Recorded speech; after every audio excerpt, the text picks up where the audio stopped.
جب مرحوم صاحب الجلالہ سلطان قابوس اللہ تعالیٰ ان کو جنت میں اعلیٰ مقام ادا کرے اور رحمت اللہ علیہ ہو، اور بہت ہی بہترین حاکم تھے۔ عمان کی فش جو ہے اس سے یہ مالا مال ہے، اس خزانے سے۔ سمندر کے خزانے عمان میں بھرے ہوئے ہیں۔ عرصے تک جو ہے گوادر جو ہے وہ عمان کی زیر حکومت رہا ہے۔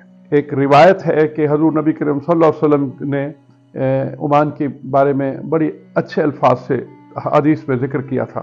روادار لوگ ہیں، عمانی تاریخی اعتبار سے بہت وفادار لوگ ہیں۔ سلطنت آف عمان جو ہے جزیرہ عرب میں، خاص طور پہ خلیج العرب میں ایک بڑا اہم ملک ہے۔ عربین پیننسلا کا بہت ہی اہم ملک ہے جغرافیائی طور پہ اور تاریخی اعتبار سے۔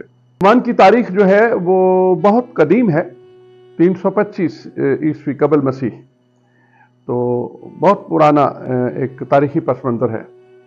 اس کے کچھ 725 سال بعد تقریباً مارکو پولو یورپین اٹیلین جو تھا وہ پھر اس طرف، اس زمانے جو طریقے سب سمندر کے راستوں سے لوگ آتے تھے، اور عمان کی تاریخ میں یہ یورپین ایکسپوجر پہلی تھا، ان کو یہ ڈسکور ہوا یہ خطہ۔